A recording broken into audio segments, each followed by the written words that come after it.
वाहिगुरु जी का खालसा वाहिगुरु जी की फतेह। जपजी साहिब 26वीं पौड़ी। अमूल गुण अमूल व्यापार, अमूल व्यापारी अमूल भंडार। अमूल आवे अमूल ले जाए, अमूल पाए अमूला समाए। अमूल तरम अमूल दीवान, अमूल तुल अमूल परवान। अमूल बख्शीस अमूल निशान, अमूल करम अमूल फुरमान। अमूलो अमूल आख्या ना जाई, आँख आँख रही लिवलाई। आखी वेद पाठ पुराण, आखी पढ़ी करी व्याख्यान।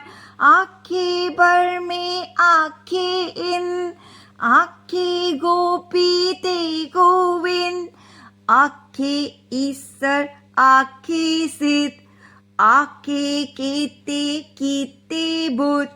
आखे दानव आखे देव, आखे सुर नर मुनि जन सेव।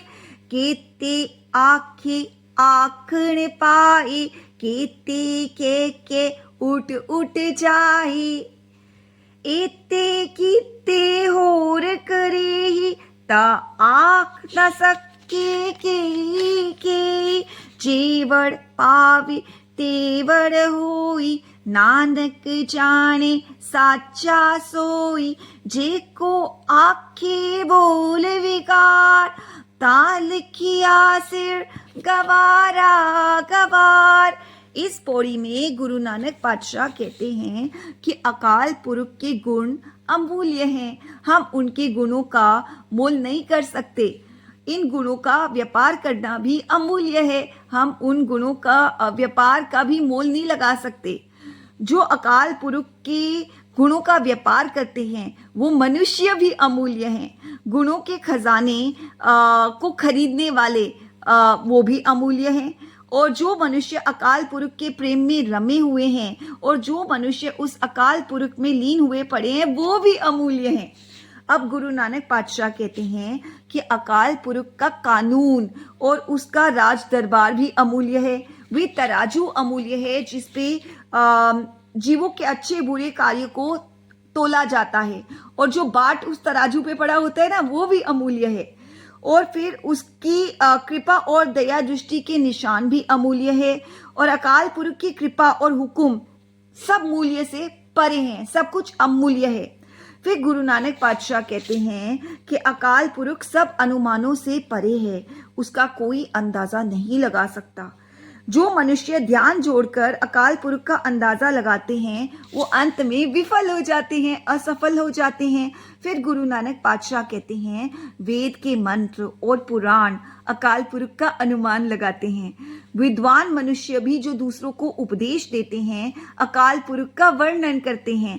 कई ब्रह्मा, कई इंद्र, कई गोपियां, कई कान्हा अकाल पुरख का अंदाजा लगाते हैं। फिर गुरु नानक पातशाह कहते हैं कई शिव, कई सिद्ध, अकाल पुरख के पैदा किए हुए अनंत बुद्ध, राक्षस, देवता, देवता स्वभाव वाले लोग, मनुष्य, मुनि लोग, सेवक अकाल पुरख का अंदाजा लगाते हैं, पर अकाल पुरख का कोई अंदाजा लगा ही नहीं सकता। फिर कहते हैं बेअंत जीव अकाल पुरख का अंदाजा लगा रहे हैं और बेअंत ही लगाने का यत्न कर रहे हैं। और बेअंत जीव अंदाजा लगा लगा कर इस संसार से चले जाते हैं। फिर गुरु नानक पातशाह कहते हैं संसार में इतने बेअंत जीव पैदा हुए हैं जो बयान कर रहे हैं, पर हे हरि यदि तू और भी बेअंत जीव पैदा कर ले तो भी कोई जीव तेरा अंदाजा नहीं लगा सकता। फिर गुरु नानक पातशाह आगे कहते हैं कि हे नानक, वो खुद को संबोधित करते हुए कहते हैं हे नानक, परमात्मा जितना चाहता है उतना ही बड़ा होता जाता है। फिर वो कहते हैं अपनी कुदरत बढ़ा लेता है। वे सदा स्थिर रहने वाला हरि स्वयं ही जानता है कि वे कितना बड़ा है। यदि कोई बड़बोला मनुष्य बताने की यत्न करे या कोशिश करे कि अकाल पुरख इतना बड़ा है तो वो मनुष्य मूर्खों में मूर्ख गिना जाता है। वाहिगुरु जी का खालसा वाहिगुरु जी की फतेह।